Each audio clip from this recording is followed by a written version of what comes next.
Coisa.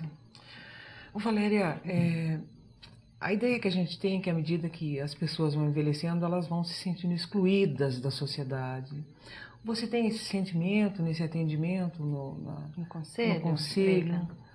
Então, a gente assim, a gente fala que a sociedade, em mais do que, né, avançar na questão das políticas, desse espaço do idoso, é de fato reconhecer ele na sociedade. Muitas vezes chega idosos lá no conselho e fala: olha, eu sofri uma agressão verbal dentro de um ônibus. Fala: vovô, o que você está fazendo aqui que não está em casa? Né?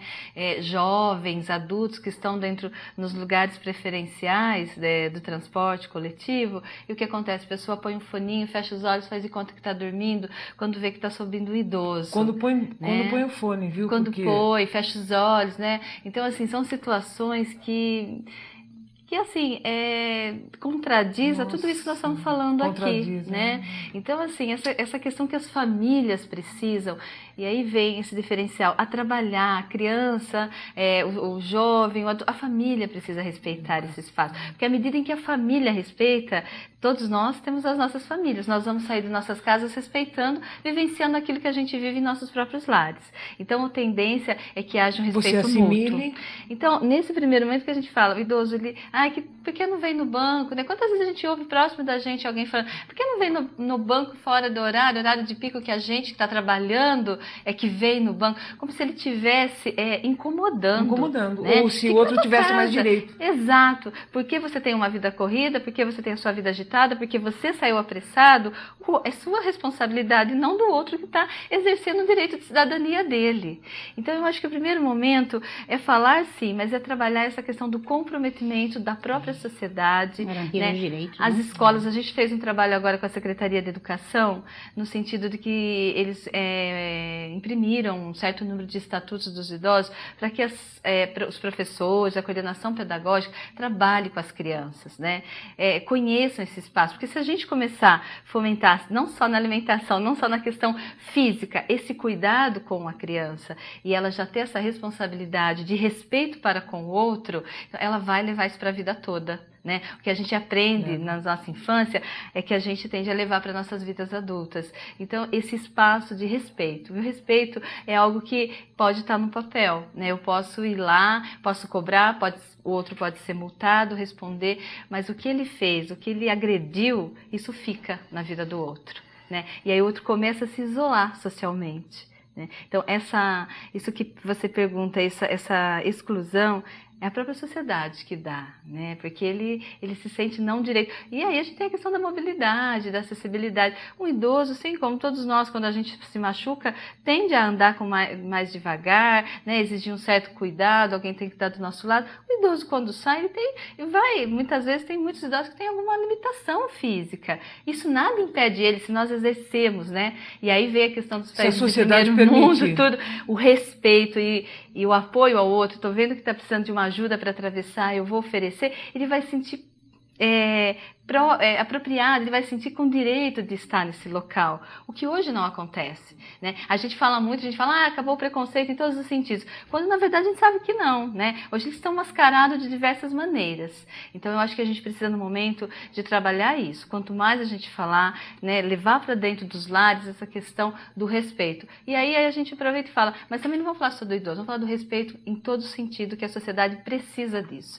Eu acho uma cidade que respeita, né, o outro, que se respeita, ela desenvolve, tudo o resto aqui se constrói. Agora, se a gente não trabalhar onde eu só penso no que é meu e do outro eu não me preocupo, né? Aí você cria lei para que a outra lei possa ser de fato executada. Então você vive criando tantas leis e acaba não colocando elas em ação.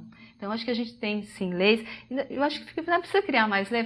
Se a gente dá conta das que estão e elas realmente forem bem vivenciadas, né, forem respeitadas, Olha, eu acho que nós vamos ver que a gente tem leis para um tempo grande na tempo... eternidade aí. Então, eu acho que é isso. Acho que esse é um primeiro momento, então, que aparece essa exclusão, ela vem sim, mas vem do próprio espaço que essa sociedade está dando. E aí a gente tem outras questões que vêm disso, né? Mas que são demandas menores se comparadas com... a isso que a gente tem que fazer em todos os nossos espaços, né? Eu, enquanto assistente social, se eu ter esse respeito no meu trabalho para o idoso que vem à minha frente, que muitas vezes vai repetir 10 vezes a mesma questão, né? E eu ter essa paciência, e eu saber que ele precisa ser ouvido, que muitas vezes não tem um espaço, ele vai no centro de saúde, ele vai lá no CRAS, ele vai nos diversos... Quem ouve, quem dá escuta, quem fala, pois não, e olha nos olhos, ele vai voltar muitas outras vezes. Sim. E é isso no conselho também. Ele vem por uma demanda e acaba saindo com outras questões, e aí a gente percebe que aquilo era só...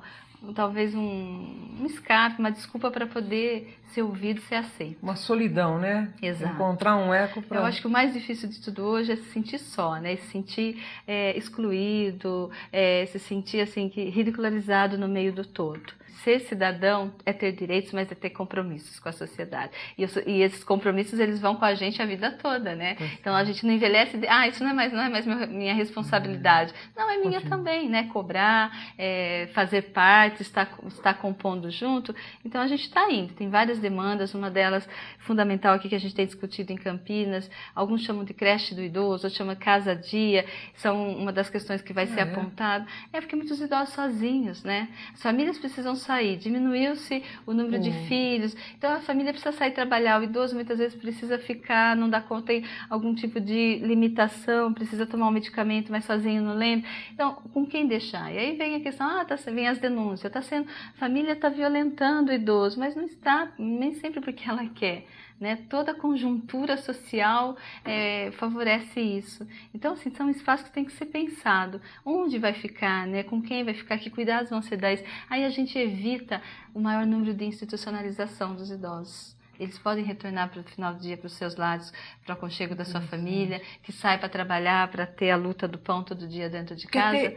Valéria, até isso mudou, né? Porque antes aquele contingente... Era ele que ficava para cuidar. Hoje, exatamente. Né? Hoje todo mundo está trabalhando... E hoje nós moramos em historicamente, um dos filhos, principalmente as filhas, né? Sempre ficava uma para cuidar dos seus pais, né? E hoje... Até porque, às vezes, na maioria das vezes, né? As pessoas morriam muito jovens. Os pais morriam também 60, 70 jovens, anos, então, né? doutora? 60, 50, 60 era muito velho já, né? Hoje em dia, muito velho é 90, 95, 100, né? Além da gente ter que continuar trabalhando muito mais, né? Eles também estão vivendo mais. Sim. E realmente fica essa situação. Eu acho que é isso ficar, mesmo. Né?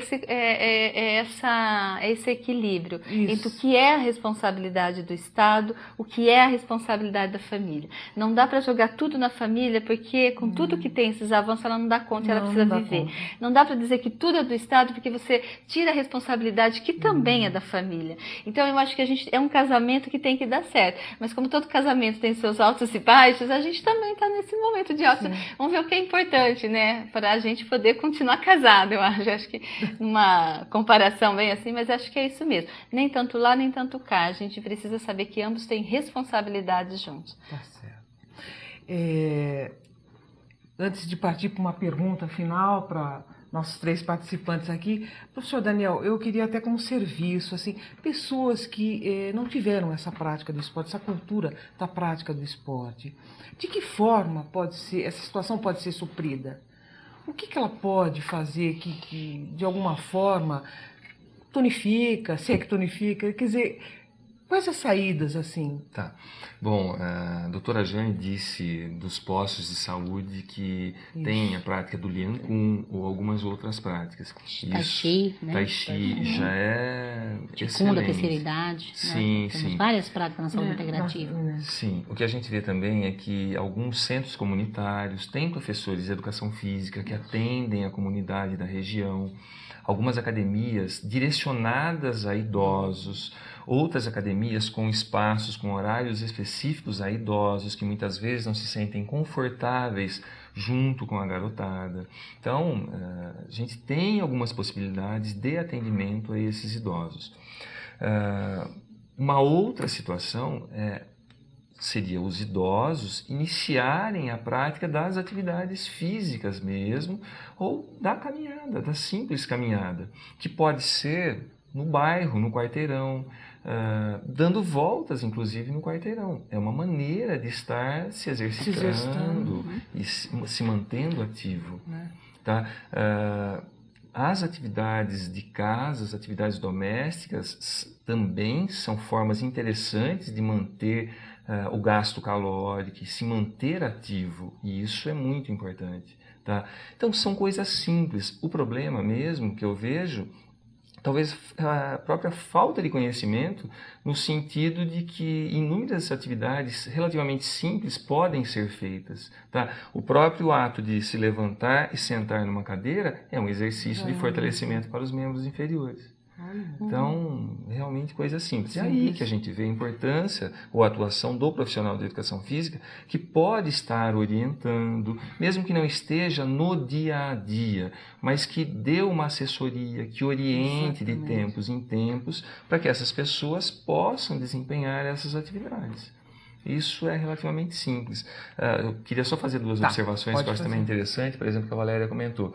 A gente percebe também nas práticas com os idosos que muitos vão lá, inclusive por um apelo social, no sentido de ter com quem conversar, de ter essa interação. A convivência. E um outro aspecto também interessante que a doutora Jane disse no começo, a prática, a poupança, o que a gente fala com relação às crianças, relacionado ao exercício físico, é realmente até os 17, 18 anos. Em especial, por exemplo, em relação ao fortalecimento dos ossos. Então é muito importante que as crianças façam atividades físicas, façam esportes, brinquem bastante, porque elas vão se fortalecendo, elas vão se alongando, elas vão interagindo, elas vão criando conexões neuronais que são importantes, inclusive para aprendizado. Então, iniciar fazendo essas atividades e envelhecer saudável. Bom, o programa está chegando ao final e eu gostaria de uma consideração final de vocês três, de forma muito rápida, com relação aos desafios. Então, na questão da saúde, os desafios que se apresentam nesse momento são o acesso, a garantir o acesso a serviços de saúde, né? A convivência desses idosos com as doenças crônicas, né? Com hipertensão, diabetes, osteoartrose, osteoporose e outras doenças hoje crônicas, algumas doenças infecciosas que também são o câncer, a AIDS, né? Além de a garantia dos direitos enquanto cidadão, tá? E a convivência com cada vez mais idosos institucionalizados em residências geriátricas, dada a mudança do perfil da família. Sim. Então, isso também é um grande desafio para a saúde, né? E para a sociedade como um todo. Então, eu vejo que são muitos desafios, né, para essa nova velhice, mas eu acho que basicamente os principais são esses. Eu acho que, assim, resumo num pensamento que fala, né, da utopia. Se eu caminho 2 passos, ela se afasta 4. Se eu caminho 4, ela se afasta 8. Para que serve? Então, para que serve a utopia? Serve para isso, para que eu não deixe de caminhar. E acho que esse é o papel do conselho, né? Uns altos, uns baixos, mas serve para isso, para que a gente não deixe de caminhar e construir. Certo, professor Daniel. Formação de profissionais mais humanos, que realmente tenham interesse, atendam com muita dedicação a essa população e possibilitar, em especial, a população mais carente, o direito à prática de exercícios e atividades físicas. Doutora Jane, muito obrigada pela sua participação. Eu que agradeço. Obrigada, professor Daniel. Obrigada a você, Lila, pela oportunidade. E o programa Campinas, os desafios da metrópole, vai ficando por aqui. Até o nosso próximo encontro.